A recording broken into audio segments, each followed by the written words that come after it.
Okay, welcome everyone. So, at the end of every week, I put out typically a video where I cover the end of the week charts, where we analyze really what did that week look like on the weekly charts. So, how did those candles print? But I'm going to start this video out with a quick overview of the monthly charts because we just wrapped up a month of trading. Today's Halloween, so happy Halloween for anybody that celebrates that. And it's the end of the trading month. Yesterday was the last day of trading for the month. So we got a monthly candlestick print, and I think it might be a significant one. So I want to look at those, and then we'll jump over to the weeklies, and then we'll wrap up. So in this video, I'm not going to go through a lot of individual stocks. I'm just going to cover the major indices and try to get the big picture of what's going on in the markets. We're going to start out here with the NASDAQ futures. And you can see here, so here's the monthly chart of the NASDAQ futures.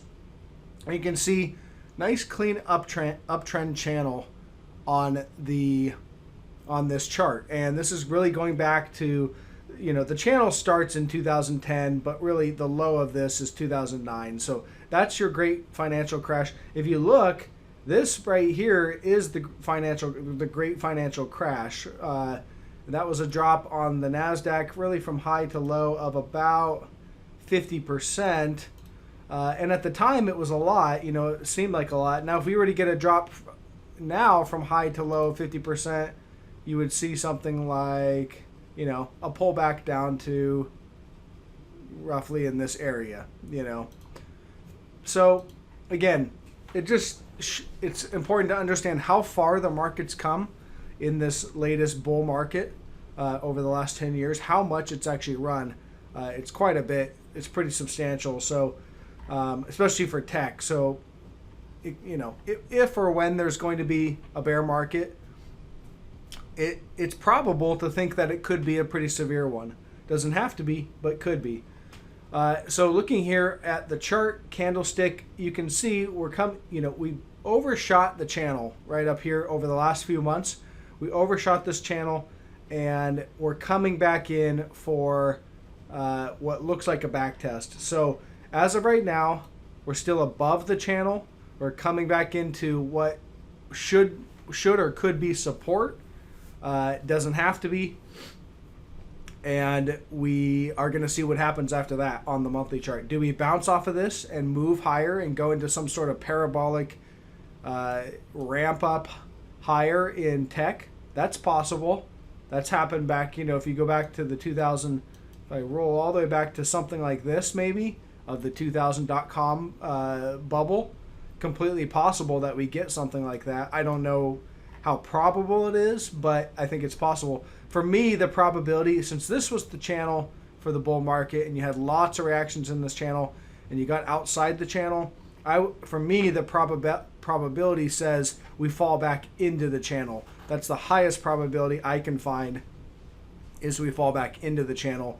And then because we overshot the channel, I think there's an elevated probability, maybe not the highest probability, but definitely an elevated probability that we break down to the downside of the channel, because this would be a false breakout. And if you fall back into the channel, you create that false breakout, that bull trap, and you trap a lot of bullish traders here, and they all have to become sellers. So as we move down to the bottom of the channel, there's going to be increased selling pressure, and perhaps you move down with relatively steep momentum and break to the bottom. And then we'll see how far we can go. That would be a bear market, and we'll watch to see how far that we can go on that. So that's your NASDAQ futures coming into what looks like some support. Do we get a reaction and bounce higher, or do we break back into the channel? A recapture of the channel, to me, sets this up to move to the bottom of the channel. All right, and we'll look at triple Qs to match. Here's the monthly chart. It really looks very similar. Obviously, they track the same things. And you can see we moved to the upside of the channel. But flipping back to the NASDAQ futures, you can see that we didn't really get a close. There was no monthly closes below on the bottom side of this channel right here. And if I look at the Qs, you did get 2 months where we closed below just slightly. My trend line's moving around, but right there we had a slight monthly close below, and here this is your COVID crash basically.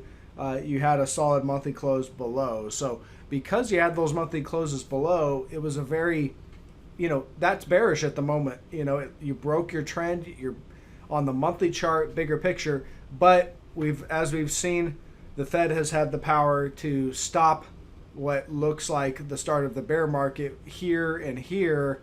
The Fed has come in both times. They came in here, they came in here, and created this. So this, again, if we recapture, we're probably heading down. We're probably going to break, and we'll see what happens at that moment in time. I trade the charts. I don't trade on the belief that the Fed's always going to be there. I just trade the charts. So whether the Fed comes in or not, I think it's a higher probability the Fed does come in. Obviously, they've come in twice the last few times. But it really goes down to what effect does it have on the market. Eventually, the Fed is going to lose their effectiveness, their efficacy, and they will... the market is going to do what it wants to do anyways. So again, I just continue to trade what I see in the charts.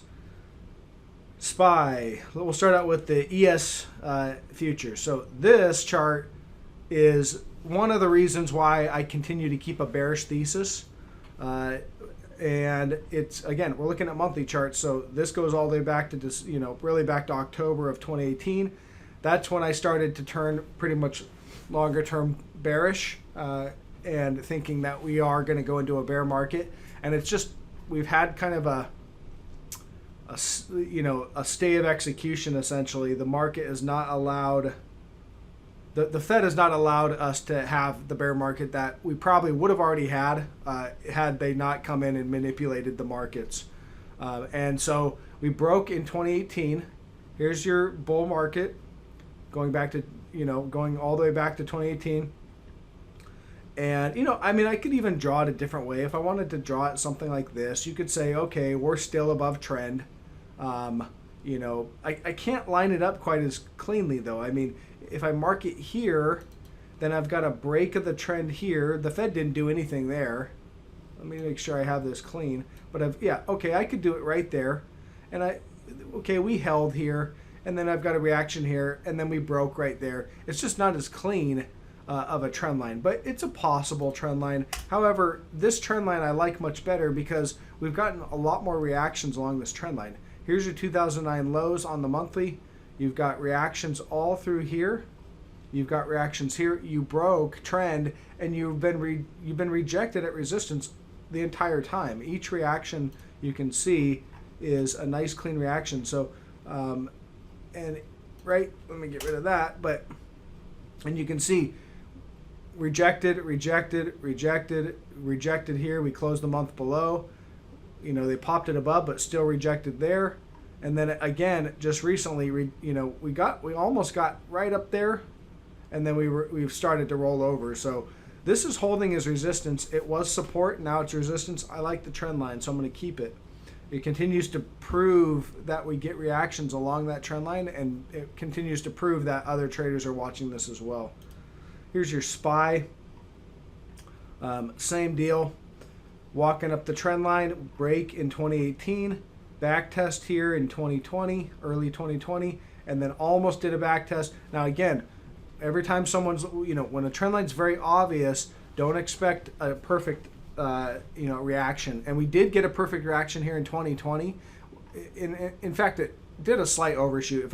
You can't really quite see it on the monthly chart, but we overshot it just slightly, and then it rejected. This time we almost got there, and it looks like we're heading down now. Like we're not going to get there back up to the trend line. So we got there before, did a slight overshoot. This time we didn't quite get there. To me, I think we break, and this is one of the reasons why I don't think the Qs just does that parabolic lift either, because the SPY is below trend. The SPY is going to struggle. It keeps getting rejected at resistance. So even though the Qs is above its trend line, the SPY is below its bullish trend.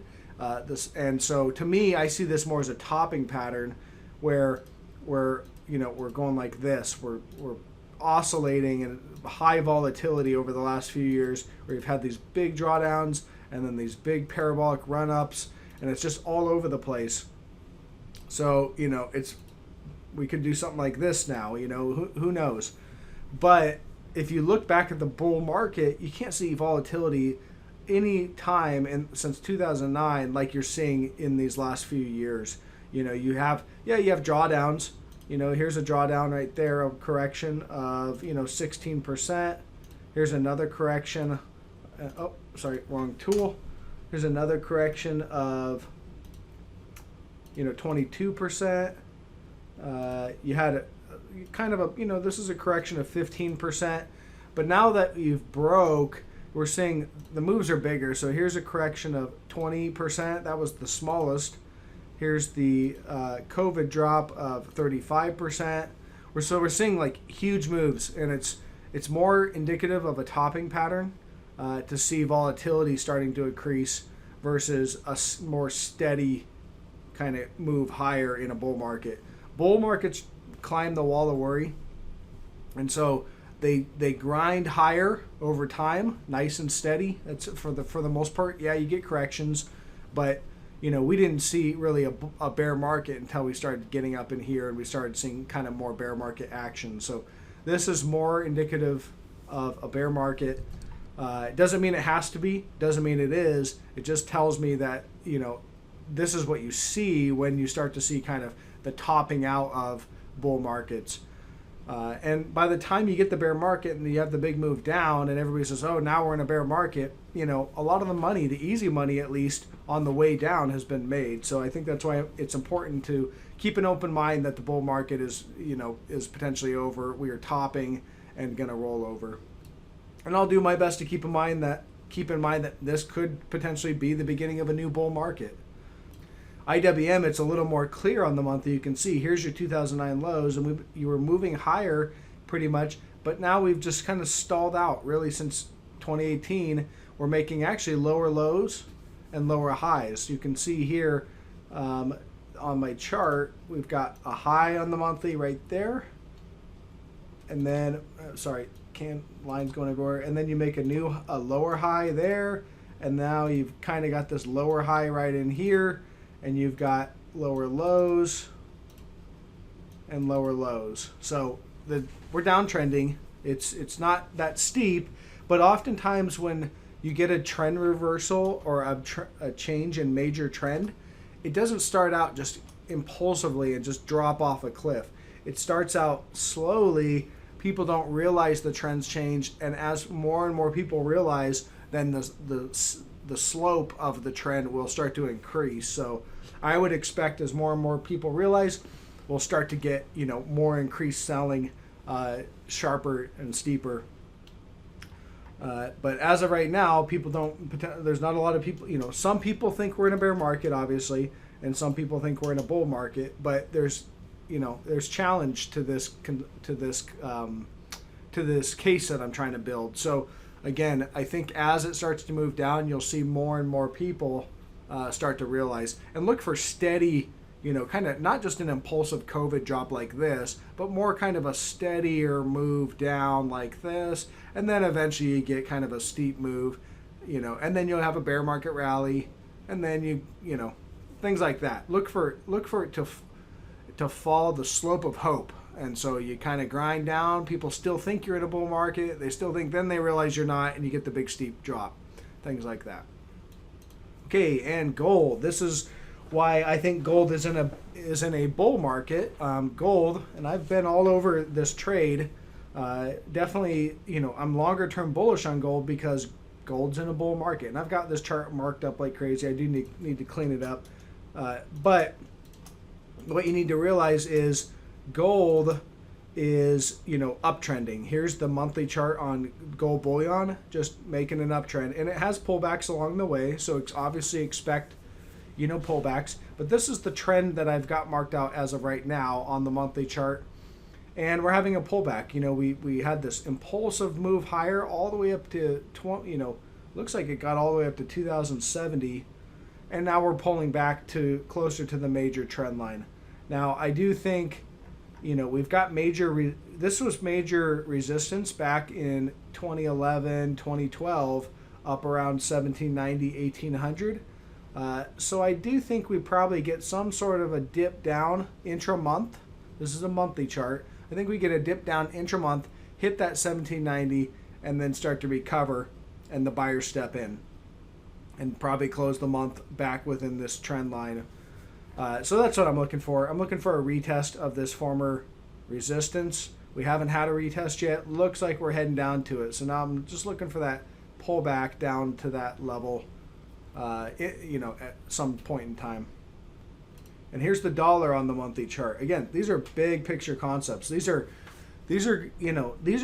concepts are gonna play out for major trends probably for the next 10 years, maybe longer, who knows. But big picture, that's what we're looking at, just to understand what the market has the potential to do for the next major cycle. You get the big cycles right, you make the big money. And so here we've got an uptrend in the dollar. You can see on the monthly, clean and clear uptrend. We broke that trend right here. Nice impulsive breakdown. So that's a sell signal in the dollar. Looks like we're coming in for a back test. So I expect we're going to get that back test. I don't know if we'll get it this month or next. I don't know when, but I expect we're going to some point be up along this trend line, and we should get rejected. Now, if we don't get rejected, we'll see what's actually going on. Maybe the dollar catches a lot of strength and we get a big market sell-off. Maybe the dollar sells off with the market. I don't exactly know, but as of right now, looks like we're going to get that back test at some point in time, up around 95 and a half, somewhere right around there. Okay, here's major sector analysis on the monthly. All right, so here's XLV, your healthcare, going back to 2009. Pretty clean uptrend that I've got marked out.